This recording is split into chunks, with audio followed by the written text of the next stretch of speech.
Hello, I am Vedant and I've investigated the latent space of variational autoencoders, known as VAEs.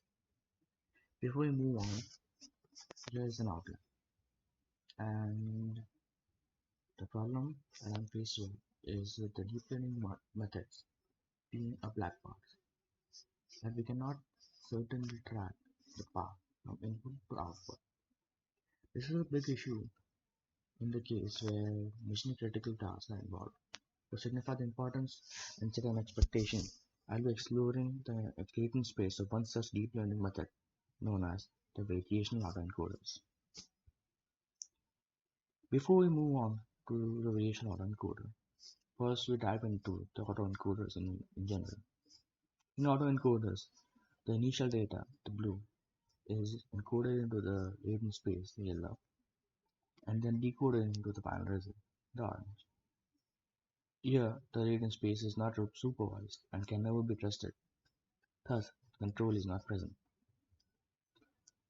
Moving on to the variational autoencoders, where we basically add another node onto the latent space, shown in the purple color. It simply feeds random samples from predefined datasets.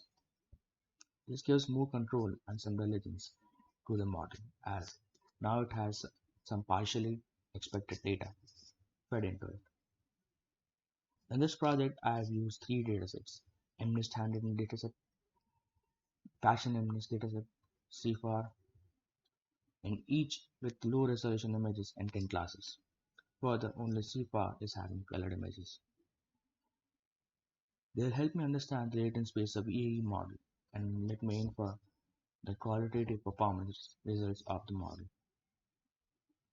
Moving on to the method, the general idea is to compile a model trained on the dataset, get a sample from the dataset, and then generate a prediction matrix, date, and the prediction matrix from each epoch, then compiled into a GIF animation. This will help us visualize the model training flow. Finally, get the latent space and plot it. Specifically, the results are generated in three tiers of data complexity. First, black and white images with simple line edges, grayscale images with more structure and texture, and uncolored images with varied scope. This is better seen in the images themselves. First, the MNIST has simple lines that fashion MNIST has texture and structure attached to it, and CFA has like structure, texture, color, and even compound objects of different contrasts. The results are fairly simple. Firstly, the method generates a prediction animation of the model, which helps us understand the gradients in the loss minimization process, which leads to the final prediction. Now, the final prediction. In the final prediction, there are some overlaps in the classes.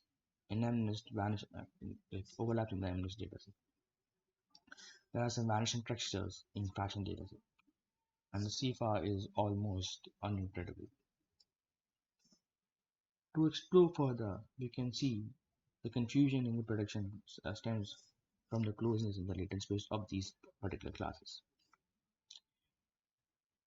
In MNIST classes, we can see 7 and 9, 1, 9, 0, 8, 0, 6, and 6, 8 are fairly close to each other.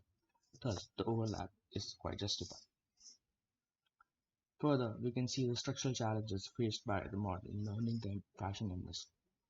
And adding to it, we can see the interpolation and contrast shapes in the CFA. The results follow the pattern set out by the visualization paper. Autoencoding with variational bias. In our case, we are using 2D latent space. In MNIST handwritten prediction, we are able to see some overlaps in the classes 6, 0, 9, 7, 6, 8, and 0, 8. In MNIST fashion prediction, we are able to see that texture is almost lost, and there is some structural distortion. Some overlaps in the classes can be made out, but not as completely as previously. Finally, moving on to the final dataset, we are beginning to see some problems with implementation. As you can see in the figure on the right, the results are almost uninterpretable. The structural integrity and texture is lost. We can quite literally make out nothing. But even if we have to say something, there are some round objects. Some objects have low intensity backgrounds, some have high intensity ones. Some objects are darker, some of them are light. The contrast is seen, but the texture and precision is lost. In general, interpretability of the latent space is degrading as we feed more and more complex data into the same model, which I suppose is due to higher complexity of on the data and lower depth of the model, which is typically known as underfitting on the model. Further, we can see that the results may vary due to the quality and resolution of images. In the CFR, there is too many information to be seen, but the information and data in the images actually in the raw data is quite low. The inferences on the images are converted from RGB to grayscale in the CFR.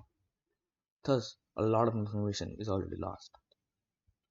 And the latent space is actually a tad bit more. And finally, we can even say that latent space is tad bit more complex to be plotted using simple methods.